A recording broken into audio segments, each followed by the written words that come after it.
News Talk 820 WBAP, now on FM at 93.3. Make it a preset. 800-288-WBAP is our number. 800-288-9227. Well, in just a moment, a Homeland warning about ISIS-K. And in fact, we indeed have something about that in just a second, I promise you on that. And we'll talk about whether or not you think it was wise for Joe Biden to pull out all of our troops from Afghanistan, including give away Bagram Airforce Base in just a second. But first, Joe Biden said, as you heard Peter Ducey in the top of the hour news moments ago, on News Talk 820 WBAP, now on FM at 93.3, I didn't do that. Joe Biden tweeted out the Transgender Day of Visibility yesterday. His administration, he, in his own tweet, writing the words, I and my administration. So he did tweet it out that yesterday was a Transgender Day of Visibility, not celebrating Easter Sunday, not wishing us a happy Easter, but instead saying that it was, in fact, Transgender Day of Visibility. He was asked about it today after Speaker Mike Johnson criticized him. He literally called Speaker Johnson thoroughly uninformed. Yes, Biden literally said that. He said that he did not declare Easter Sunday the Transgender Day of Visibility. Even though I just read you a tweet from him in the first hand saying, I and my administration, etc., etc., etc., is celebrating a Transgender Day of Visibility. So when he was confronted about this, hey, what do you think about Speaker Mike Johnson being angry and upset about you doing that on Easter Sunday? He says, what are you talking about? I didn't do that. No, I never did that. And he said that Mike Johnson, the Speaker, is thoroughly uninformed of accusing me of doing such thing. I never did such thing. Wow. Which Biden is running our country? The one who tweeted that out or the one who says he didn't do that? Isn't that interesting? I'll let you decide what that's about. Meantime, the guy running our country has no idea what he's saying or doing. Isn't that interesting? But Al Roker, what he does know is he loves talking about grandkids, most of whom are adults, and having them in his bed and jumping up and down in his bed. I said that correctly. You did not mishear something. Joe Biden, and you're going to hear it yourself in moments, gets excited about one of his favorite parts of being at the White House, according to Joe Biden himself in his own words. And not a Dr. Joe was with him. And she looked at him when he said this, and she was worried. You could see her, not a Dr. Jill eyes, piercing at him, going, oh, crap, oh, crap, oh, crap. In the middle of the interview, he talks about my grandkids jumping up and down in my bed. What are your favorite memories about this place? Our kids jumping in bed with us, our grandkids when they're down here, just sneaking up and jumping in bed with us. That's my favorite memory here. They love it. They love wandering through the halls. There's 2 floors upstairs, a lot of bedrooms, it's private residence, and they just love coming down. So he likes having the grandkids in his bed jumping up and down. Well, this is very interesting. His favorite memories from the White House are his grandchildren sneaking up and jumping into his bed, even though most of them are adults. So he likes his adult grandchildren. Walk with me on this, producer Garrett. Joe Biden tells Al Roker his favorite memories are of his grandchildren sneaking up and jumping into his bed, even though most of them are adults. Does Joe get up and jump on the bed with them? I'd like to see this. I think this is great. Why doesn't he take a picture of this and put it up on Transgender Visibility Day? Maybe have his grandchild in a dress if he's a man. All right, Steve in Savannah, help me. Help Joe. 800-288-WBAP is our number, 800-288-9227. What do you make of this, Steve? Hello. Well, I got to defend Joe Biden because he doesn't tweet anything. He doesn't know how to tweet. You ever listen to him talk? And the messages on the tweets are perfectly clear. So it's his staff, and we got to quit giving him credit for these tweets. Wait a minute. So then you say that it never really happened, or like he didn't do it? So he's right when he's like, what are you talking about? I didn't do that. He doesn't do it. His staff does it. He does. We've listened to him talk. Mm-hmm. How do we think he can tweet in a clear way? He can't even talk in a clear way. But it says, I am proud that my administration has stood from justice for the start, working to ensure the LGBTQI++ community can live openly, safely, and with dignity and respect. I am proud to have appointed transgender leaders to my administration. And he says, I am proud to have signed historic executive orders.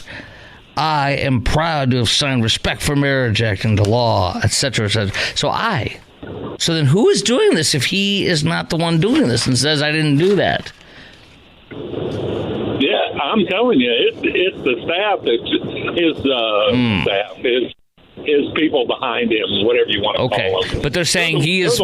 Yeah. Sorry. Go ahead. Yeah, he's the one. They're the ones that put these messages out. That's why he can say, I didn't do it. Okay. All right. So does he know? Do you think he knows that they tweeted that out? No, they don't inform. They inform him only what he needs to know. Do you think he knows he has a Twitter feed with his name on it? Serious question. He probably knows that because they probably have to inform him of some stuff, messaging that's put out. Okay, but not everything. Okay, so he knows he has you believe he knows he has a Twitter feed, but he never tweets it. He knows that somebody else does it for him. I think that's what I think. Okay, then when he said boldly, I didn't do that, he tell him to check his facts. Speaker Mike Johnson is thoroughly uninformed. I mean, do you think it would have been wise for him if you were him? Would you have said, well, I don't know. I don't recall that being out. I have to check. I just think somebody else did it. He doesn't know He has no idea. Okay. So, like, as far as he knows, he may... Wait a minute. Hold on. Do you think it's possible that to Joe Biden himself yesterday was indeed Easter Sunday and was not Transgender Day of Visibility? Is it possible that the real Joe Biden yesterday had no idea that it was a Transgender Day of Visibility? Do you think is that possible? To him, only yesterday was only Easter Day, Easter Sunday. No, I think he knows it was Transgender Day. Heck, he's had people take their clothes off at the White House for transgender events. Wait. You're talking about the topless transgender man with his boobs flying out around the place. I remember when that happened on the White House lawn. That's when he's invited into his house. There are people being half naked on the front lawn. But my question is, though, so do you think he literally didn't even know? Do you think yesterday was actually Easter Sunday to him and not Trans Day of Visibility? He just didn't even know about it? No, he had to know about it because he signed that proclamation in front of everybody. I don't understand this. Then how did he not know about the tweet, though? If he knew that, then I don't know. Okay, I just will have to ponder that one. Well, like I said, he might know about some, but the majority of them he doesn't know about. Okay. All right, thank you. I was hoping that I'd get a clear answer about, like, well, Joe actually probably didn't even know it was Transgender Day yesterday. He probably just thought it was Easter, and they tweeted this out, and he has no idea what's going on. Like, so he supports all these things he hasn't even realized he supports because they just do it without him knowing. Like, maybe he's more conservative. Maybe he is middle of the road. We just don't know it. No? I was being nice. I was wishful thinking. Apparently that's not true. But is it possible they tell him he's signing a proclamation for the Easter Bunny when it's actually like Transgender Day of Visibility? I'm proudly signing this today. And he thinks it's Peter Cottontail. He thinks he's signing a Peter Cottontail coloring book for a child. One of his grandchildren, his adult 40-year-old or 50-year-old grandchildren who jump up on the bed with him, sneak up in the morning and jump in the bed with him and play with him on jumping on the bed. He and some 40-year-old man who's his grandchild. This is quite an interesting White House over there, huh? He doesn't know what's going on. And he's tweeting stuff he doesn't realize. And he's angry when you say you tweeted something that he says he didn't tweet, even though he did tweet it. And then he's jumping up on the bed with his adult grandchildren. Okay. We have another story coming out today. A Homeland Security warning about ISIS-K. Joe Biden said that when he pulled us out of Afghanistan, that we would be fine. We could get the terrorists. We could control Al-Qaeda and ISIS-K, ISIS in the Khorasan. And he said we have over-the-horizon technology, which, of course, be over-the-horizon ability, which sounds like a really big deal. Is that working? Is that stopping Al-Qaeda? Is that stopping ISIS-K? I have some bad news for you coming up next on the Chris Crock Show on News Talk 820 WBAP and now on FM at 93.3. News Talk 820 WBAP, now on FM at 93.3. Make it a preset. 800-288-WBAP is our number, 800-288-9227. Chris Crock Show, back from the sick bed, as it were. Boy, did I stay in that bed for 3.5 solid days. Came out of my hole more on Saturday, my spider hole, more on Saturday. Yes. A Homeland warning about ISIS-K from the Wall Street Journal today. Contrary to President Biden's assurances, the U.S. has little visibility into Afghanistan as it becomes a sanctuary for ISIS-K, ISIS in the Khorasan. Everything we were told about what ISIS would become of ISIS in ISIS-K specifically in Afghanistan has come true and is even worse than you think. As you now know, ISIS-K has struck in Iran. If you recall, I mean, what kind of a terrorist organization goes into the heart of Iran and strikes it? That's balls, isn't it? And they actually blew up and killed 80 people that were mourning the annual death death date. You know what I'm saying? The funeral date. They have a memorial service every year for Qasem Soleimani, the general we blew up under the Trump administration. So this was they were at his grave site, and ISIS-K showed up there with a bomb and blew up and killed 80 Iranians. That was the first sign of ISIS-K being back on the map and better than ever. The next sign was the horror that we all watched unfold in Moscow. As you recall, at that city hall. Remember that? And that was hell and that was horror, where it's gone off the headlines now, but last time I checked, it was like 130 or 140 people were slaughtered by ISIS-K.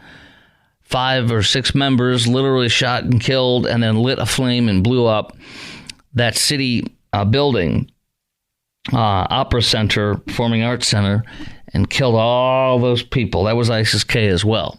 So they are so strong and coordinated. They're attacking in nearby Iran. They're attacking and killing successfully in Russia. And it's only a matter of time before they strike abroad at one of our embassies for the U.S. or in Europe or in America with our wide open borders. And that is the point that is being made in the Journal today. My question for you is this. Do you think it was wise for Joe Biden to pull all of our troops from Afghanistan, including giving away Bagram Airforce Base? I think there's no way it was wise. And maybe you disagree, but you're dang wrong in my book. 2,500 troops left at Bagram Air Force Base is all we needed. And DJT, Donald J. Trump, said that he never was going to leave Bagram Air Force Base. Why? Because we would have had a military base of operations in Afghanistan. And that way ISIS-K would never regroup and resurge, if you will, in Afghanistan. Never. Because we'd kill it we'd pop up in the air from the base, pop down, rain hellfire arm, and go back to the base. All in one day. You know what I'm saying? We'd put out the fires, the little ones, before they got big. Second of all, we had a base that neighbored Iran. How would that be right now? Wouldn't that be nice? Third of all, we had a base that neighbored China. We had a base that was extremely close to China, extremely close to Russia, and in the Middle East. We no longer have a base in the Middle East, in that area. We no longer have a base near China. That's it. We forfeited it all. And ISIS-K is on the warpath, and they're winning, and they're doing great. And I believe they've already come over through our borders. This today in the Journal. U.S. homeland has not suffered a terrorist attack yet from Islamic extremism in years. Oh, by the way, our phone number is 800-288-WBAP, 800-288-9227. Do you think it was wise for Biden to pull all of our troops from Afghanistan, including giving away Bagram Airforce Base? All we had to do was leave 2,500 troops there and to operate out of the base, and that's it. And we could have had all the staging and ability to strike in all those areas I talked about, and that would really help us a lot for our intelligence and stopping ISIS and stopping terrorism and being able to have a base to operate out of for Iran. 800-288-WBAP. Here's what the editorial says today in the Journal of the Wall Street Journal's editorial board. U.S. homeland hasn't suffered a terror attack from ISIS in years, but that doesn't mean the threat's going away and may be increasing again. A warning Sunday from retired General Frank McKenzie, who was in charge of U.S. forces in Afghanistan during Biden's withdrawal. We should believe them when they say they're going to try to do it, says General McKenzie, telling ABC News this week. The threat is growing. I think the threat is growing, he said.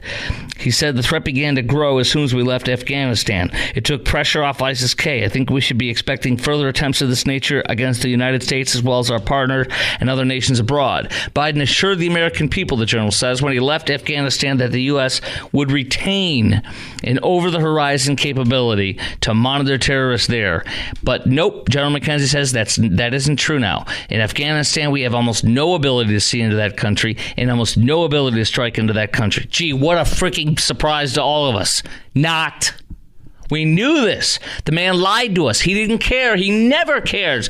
That's why he said when he was the vice president under former President Hussein Obama, he told the guy that was in charge of Afghanistan, I think it was the ambassador or something, they were talking, and this made it into a book years ago, and he said, he said, we should just pull out and leave Afghanistan. And the guy's like, well, what about the people of Afghanistan? He said the word F them. He said the full word F them. He doesn't care about them. That's just how he is. So he did what he always wanted to do for years and years. He doesn't care about what the intelligence says. He doesn't care about Al-Qaeda and ISIS. He doesn't see it as a threat. He's a moron. He doesn't listen to anybody in the room. He doesn't know anything about, what do you call it? What was the... Gates, former Obama SecDef Gates, Bob Gates, said that he has been wrong about every single foreign policy decision in all 40 years since I've known him. And in 50 years now, and he's still been wrong on everything. That's just how the guy is. He thinks he's brilliant, and he's a fool with this stuff, at least, for sure. So Seth Jones, the Center for Strategic and International Studies, made the same point about the U.S. lack of capability to see Afghanistan on Fox News on Saturday. I heard that. And the Biden administration doesn't want to talk about this for obvious political reasons, the Journal says, especially in an election year. All the more so when the porous southern border in the U.S. can be an avenue for terrorist infiltration. It doesn't enhance U.S. safety to hide the truth. There you go.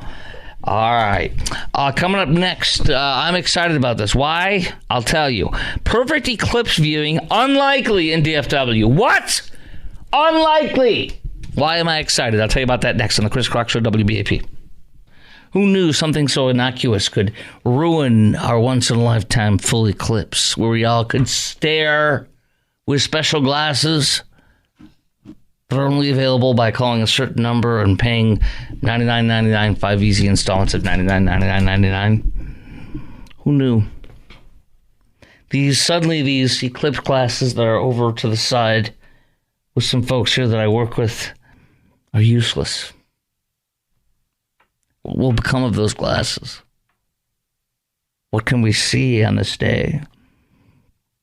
The forecast is calling for partial visibility, ladies and gentlemen, partial visibility.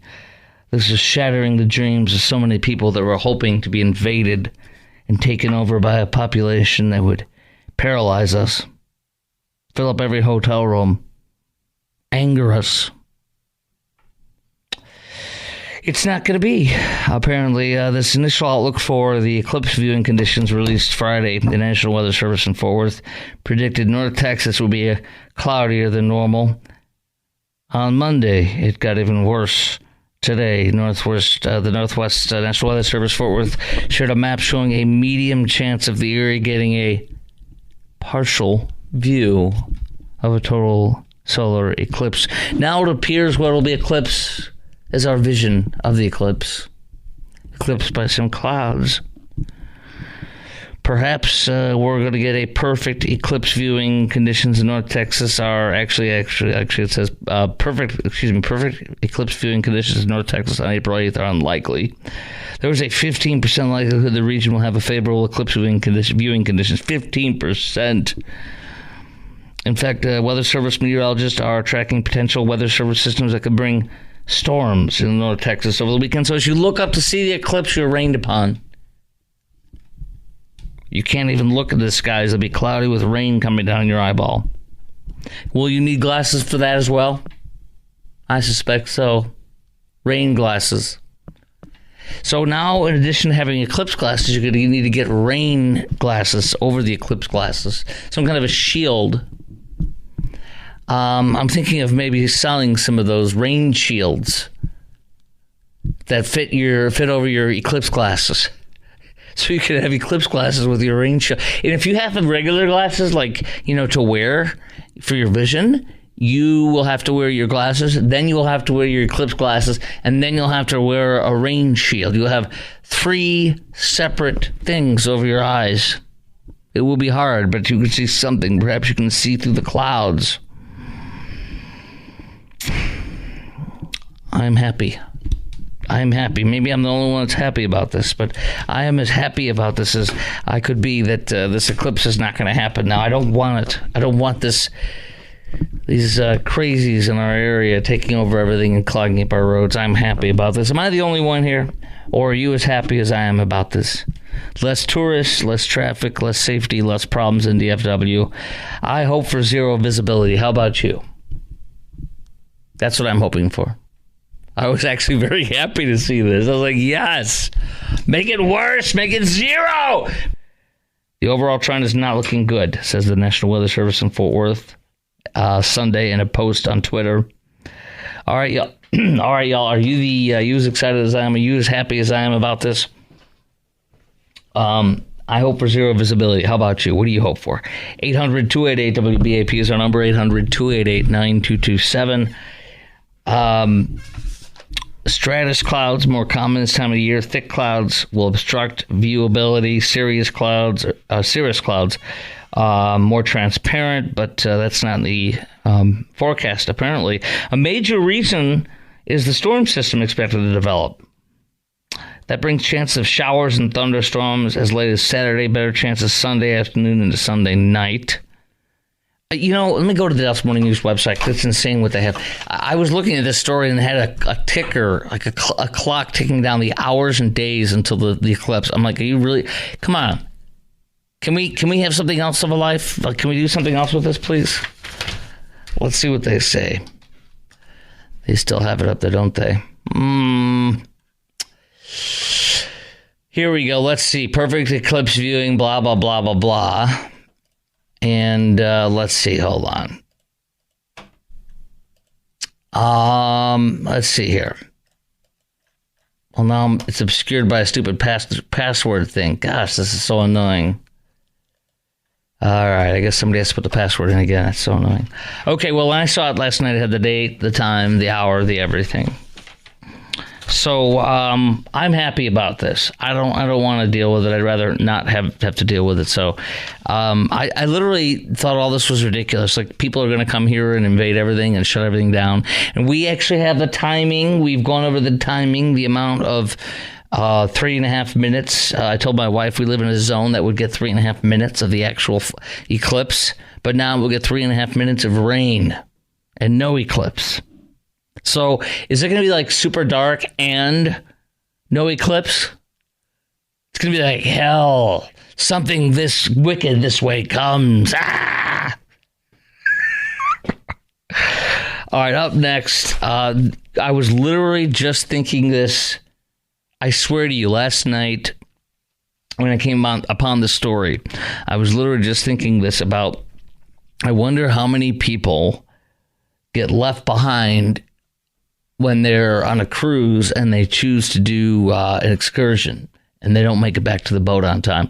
The most unbelievable nightmare story just happened to a couple on a cruise, and they still, it's been several days. They keep trying to get on the ship and meet it at other ports. It's still not happening. It's unbelievable. I'm going to tell you about that coming up next, and it might make you think about twice before you do your next cruise. And it's on one of the elite lines that many of us use. Coming up next on the Chris Kwok Show, News Talk 820 WBAP, now on FM 93.3. Ruh-roh, Rastro, you're going to hear about Americans stranded on a big old Norwegian cruise line after going on an excursion, and they're 6,000 miles from home, and they're stranded. And they apparently keep going to other places, other ports to try to get on, and they keep missing, and they keep flying around, following the cruise line, and they can't get on. And there's even people in this group of 6, one of whom is a profoundly disabled person. Pretty amazing, isn't it? I'll get to that in just a second. I do have this, too, this update. Okay, so I do have the Dallas Morning News. They have a clock that's timing down the solar eclipse that we're not going to see, according to the forecasters right now. We're going to have very little visibility. I am honestly relieved. I think that's fantastic news. I think it's great. How about you, Producer Garrett? Do you care? Are you excited that there's not going to be one so that we don't have millions of people showing up and annoying us and bothering us and clogging our roads? Oh, come on. You want to see it? You're rooting for the thing. How do you know that, aliens aren't going to come take us over during the thing? Are you sure you want this? I don't know. I did see Maximum Overdrive, one of the best movies of all time. AC/DC to the soundtrack. Absolutely. The Who Made Who soundtrack, isn't it? Isn't that it? Actually, it was you saw the first 10 minutes, dude. What's wrong with you? How could you not want to see that whole movie? What is wrong with you? You didn't see it. You're not familiar with it. You lied to me. You're like the president saying you're celebrating transgender visibility day. Yeah, the vending machine attacked the guy. Yes, that was a good scene. How about when the cord for the curler wrapped around a woman's neck, or it's hanging her or something like that? I don't know. The guy, I don't know. Anyways, all sorts of fun, interesting scenes in that great movie. But I do have the forecast day, or not the forecast day, but I got the solar eclipse is 6 days, 14 hours, and 49 minutes away. And now apparently it's not going to happen. But I'm seeing this. Many schools are closing for the day. That may not happen anyways. Isn't that interesting? You're going to have the day off to watch the eclipse when you can't see the eclipse. Does that sound about right to you? Sounds about right to me. So schools are closing. They're worried about it. NSISD announced they're going to close. Other city officials are closing. A whole bunch of other ones. Dallas ID does not have plans to close. Aha. Allen ISD will have classes. Good. Cedar Hill ISD will not have classes. You're really seeing the trend here of which places won't and will not and will have classes. I would vote to keep my kid in school. I mean, it's not the end of the world. Let's not act like it. So I do hope we don't have one. As much as I'd like to see it too, it's like I'd rather not be attacked by millions of people and annoyed by them. Okay, so a Norwegian cruise line strands Americans, according to this Fox News coverage. 6 American cruise passengers, including a pregnant woman and 2 Australians, crikey, stranded on an African island during a vacation getaway. South Carolina couple say that Norwegian Cruise Line left the group on the island of Sao Tome, a central African island nearly 6,000 miles from their home, without their belongings and allegedly refusing to let them on board despite the Coast Guard's help. They worked with the U.S. Embassy in Angola. They planned to fly to Gambia in West Africa to meet them at the next port, but the ship wasn't able to dock because of low tides. Oh, geez, guys, we were so close, weren't we? Oh, man. They were 8 days into a 21-day cruise touring the beautiful tourist island when there was an issue. I like how I said an issue. What is the issue? We don't know. There's just an issue. What, did you have a long bathroom visit? What, there's an issue? And the tour guide, quote, didn't get us back to the cruise in time. Well, if there was an issue, I'd define what the issue was if I wanted to plead my case to the world. There's an issue. What? They ran out of toilet paper. Wow, that's not an issue, man. I don't know what their issue was. Despite their tardiness, the cruise was still anchored off the island. When they returned, the Coast Guard took them out on a boat to the ship, but the captain refused to let them board. They were with elderly passengers, including one passenger with a heart condition who's been out without his medicine for 5 days. Norwegian Cruise Lines appears to want to try to kill this guy or something. I mean, well, is the guy dead yet? No. Then you can't come on. What? Let us know when he dies. Then you can come on. It's like what? The U.S. couple says they're with elderly passengers. One heart condition guy has been without his meds for 5 days. There's a paraplegic and a pregnant woman from Delaware. I mean, what do you need? Now, we need something down here and over there and on this island. Dude, they got a paraplegic and a guy without heart meds and they still won't pick him up. Wow. What? Wait, hold on. What, producer Garrett? They don't have the correct password. They keep giving the wrong password. Nobody wrote the password down. Oh, come on! You know what the password is? I know what it is. It's password. Password is password. Yes, they didn't know that. We're waiting for the tender boats to come back and get us because our boat was anchored off the harbor, but they didn't come back to get us, so we're stranded here. And they're like flying like on these exotic African islands and stuff like that, spending thousands probably, and they still aren't let on. It seemed like it was going to be rectified by Sunday, but the cruise wasn't able to dock at the meet-up point in Gambia. Now they're headed to a port in Senegal for the cruise, scheduled to dock on Tuesday. Holy crap, you guys. I mean, they're like, this is our second or third try. So I just want you to know that if you're on Norwegian, which is a higher-end cruise line, you might get left behind, and they might not let you on. Yeah, they were let to the initial chance where they got there. They got there and the boat still was there, but the captain wouldn't let them on. It's not docked like normal cruises at a regular dock right there. It's like a docked offshore somehow. So, but they still took it up. The U.S. Coast Guard took them there, and they still wouldn't let them on. So thank you. Now they can't get on ever. And they got a freaking quadriplegic dude and a heart dude with without his meds. Wow, if they can't do it for them, then they ain't going to do it for nobody. They ain't going to do it for Granny.